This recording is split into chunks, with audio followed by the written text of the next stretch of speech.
आज मध्य प्रदेश से एक हैरान करने वाली खबर आई। भोपाल में 18 दिसंबर को जो 26 टन मांस पकड़ा गया था, उसकी जांच रिपोर्ट आई और पता चला कि वो गौमांस था, बीफ था। खास बात यह है कि गौमांस कहीं और से नहीं बल्कि भोपाल नगर निगम के मॉडर्न स्लॉटर हाउस से ही लोड होकर निकला।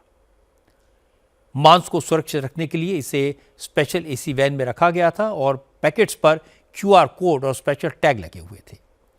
पुलिस ने अब स्लॉटर हाउस चलाने वाले असलम कुरैशी और कंटेनर के ड्राइवर शोएब को गिरफ्तार किया है। भोपाल नगर निगम ने live stock food processor private limited के मालिक असलम कुरैशी को ही मृत गायों के शवों को उठाने की जिम्मेदारी दी थी।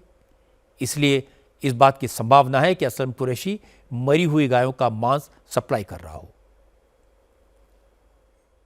इसमें रिपोर्ट के आधार पर गौवंश अधिनियम में मुकदमा कायम किया गया थाना जहांगीराबाद में, और जिसके तहत हम लोगों ने 2 आरोपियों को गिरफ्तार करके जेल दाखिल किया गया है और नगर निगम द्वारा जो स्लाइडर हाउस था उसको सीलबंद किया गया है।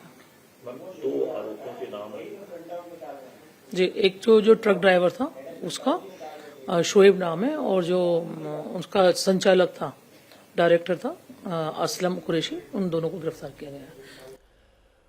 मध्य प्रदेश में गौमांस पर पूरी तरह पाबंदी है, इसलिए मोहन यादव की सरकार ने इस मामले में सख्त एक्शन नहीं लिया तो बड़ी मुसीबत होगी। बीजेपी के नेता रामेश्वर शर्मा ने कहा कि इस मामले में गौहत्या करने वालों के साथ साथ अफसरों पर भी एक्शन लिया जाएगा। जो भी इसमें दोषी है कोई भी बख्शा नहीं जाएगा। अधिकारी दोषी है तो वो भी सजा पाएगा, वो भी जेल जाएगा। चिंता की कोई बात नहीं, किसी को छोड़ा नहीं जाएगा। गौ माता की हत्या किसी भी कीमत पर बर्दाश्त नहीं की जाएगी। हत्यारे जेल जाएंगे, जरूरी हुआ तो मकान तोड़ेंगे।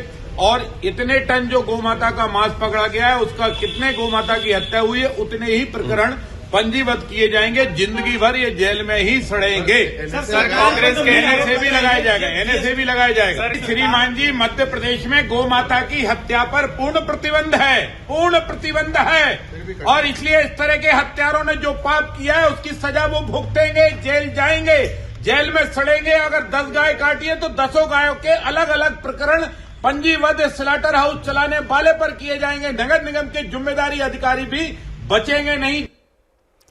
लेकिन कांग्रेस का आरोप है कि यह सब पुलिस और प्रशासन की मिलीभगत से हो रहा है।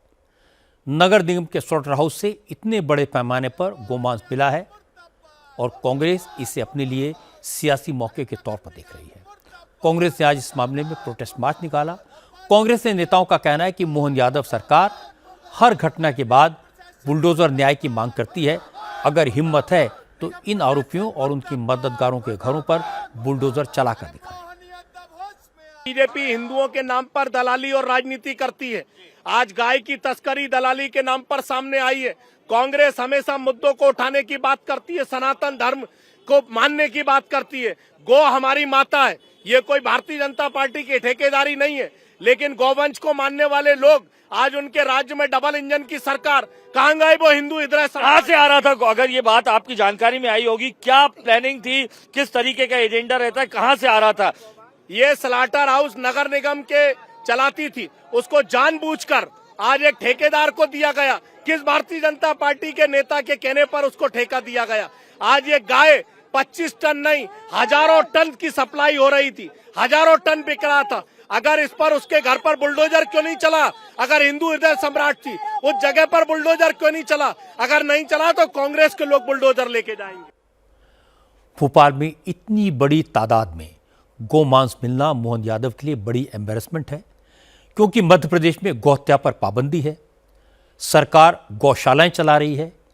इसलिए मोहन यादव को इस मामले में बिना देर किए गौहत्या करने वालों के खिलाफ सख्त एक्शन लेना ही होगा।